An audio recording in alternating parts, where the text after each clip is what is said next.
Ostrovy sú miestom osamelosti a nikdy to nie je jasnejšie, ako keď odchádzajú tí, ktorí prišli na návštevu a na nábeží sa s nimi lúčia tí, čo zostávajú. Keď príde chvíľa lúčenia, takmer vždy je smutnejšie zostať, ako odísť. A na ostrove je tento rozdiel zásadný, akoby je to len dva druhy ľudských bytostí. Tí, ktorí na ňom žijú a tí, ktorí prichádzajú a odchádzajú. Na Svetom Tomášovi a Princovom ostrove, kde sa zastavovali iba 2 lode mesačne, jedna z Angoly a druhá z Portugalska, a kde nebolo ani prístavisko, malá pláž, odkiaľ sa prepravovali cestujúci a náklad na lode kotiace na mori. Boli všetky príchody a odchody ešte citlivejšie a často plné emócií a zúfalstva, ktoré sa vznášalo nad plážou a nad mestom ešte dlho potom, ako loď, čo tam bola ešte pre chvíľu, zmizla za obzorom. Všetky lode pri príchode najskôr obplávali mys, za ktorým sa otvárala zátoka Baía de Anacaves a ohlasovali sa ohlušujúcim piskotom, ako keby chceli zvolať celé mesto na breh. Zo vzdialených plantáží šplhajúcich sa po kopcoch ich bolo však vidieť už dávno predtým a správa o ich príchode sa medzi ľuďmi rýchlo šírila, až kým nedorazila do mesta. A potom sa na breh ponáhľa nielen hrstka ľudí očakávajúcich príbuzných či priateľov, alebo náklad či objednaný tovar na palube lode, ale aj množstvo černošských detí, žien v domácnosti, ktorým už bolo doma otupno. Úradníkov, čo nemali nejakú prácu a predstierali, že ich tam volá povinnosť. A zvedavci, privyknutí v živote trpezlivo sledovať príchody a odchody ostatných. Keď pristávala loď z Lisabonu, bola plná noviniek, oblečenia podľa najnovšej módy, poľnohospodárskeho náradia, liekov na zvláštne choroby, niektoré z nich v týchto krajinách dokonca neznáme, časopisov a magazínov prinášajúcich na ostrovy civilizáciu, o ktorých ešte v ten večer doma všetci hovorili a hneď na druhý deň ráno ich obdivovali alebo sa o ne handrkovali v miestnych obchodoch. Cestujúci z Lisabonu so sebou prinášali nielen závan veľkého mesta a zhovievavo pozerali na malý húf zvedavcov, ktorí im ustupovali z cesty, ako by cítili zahambenie a ešte viac odkázanie na svoje vyhnanstvo. Keď sa loď vracala do Lisabonu a odvážala späť majiteľov plantáží traviacich obdobie sucha, gravanu, na plážach a vo svojich sídlach s vôňou schnúceho kakava, opojnou vôňou bohatstva, úradníkov a vojakov na konci misie s jedným želaním, aby more bolo pokojné, silný vietor a vytúžené ústie rieky Tejo čo najviac na dohľad. Obchodníkov a príležitých návštevníkov, pri ktorých bol každý ďalší deň na ostrove nočnou múrou. Nedalo sa to porovnať so smútkom tých, čo bezmocne s vesenou hlavou a skrvenou vreckovkou v ruke skrývali slzy pred pohľadmi ostatných. Nehybne a mlčky stáli na brehu a sledovali, ako člny odvážajú posledný náklad a cestujúcich.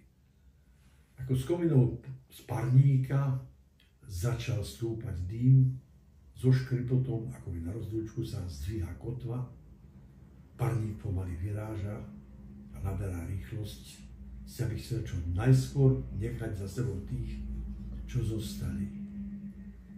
Opláva mys na ceste zo zátoky, zapíska ako vždy a stratí sa im z dohľadu.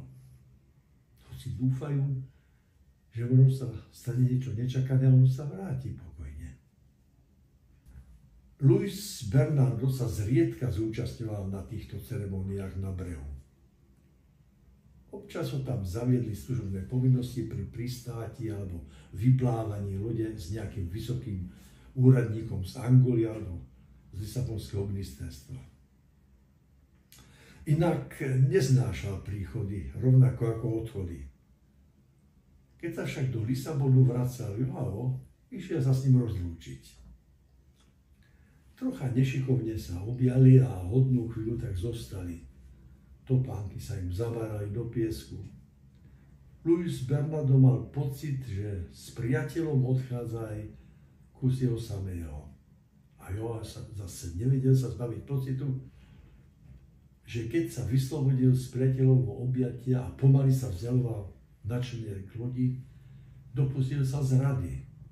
Opustil ho bez vysvetlenia. A bude to navždy vyčítať. Uvidí ho ešte niekedy? Kedy? Ako? V akom stave? Za akých okolností?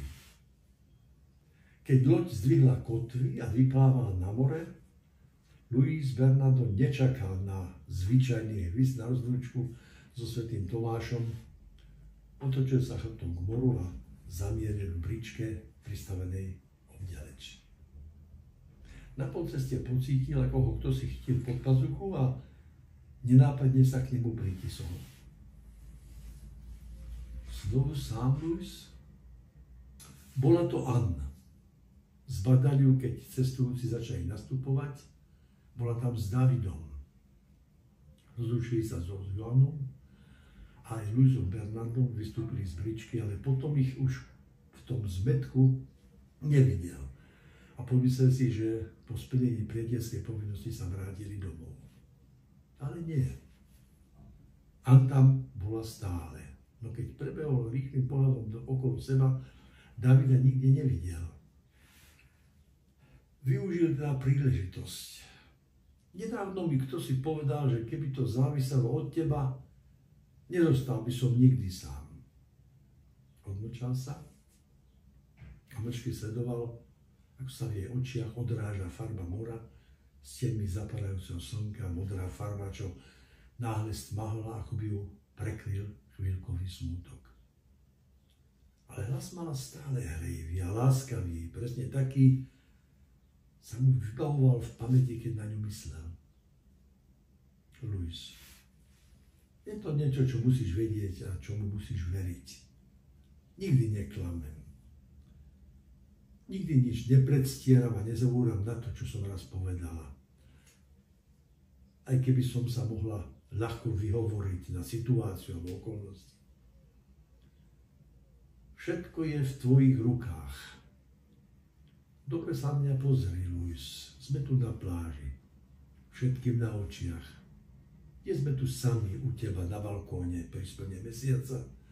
Nevypili sme pol fľaše vína a 2 poháriky portského.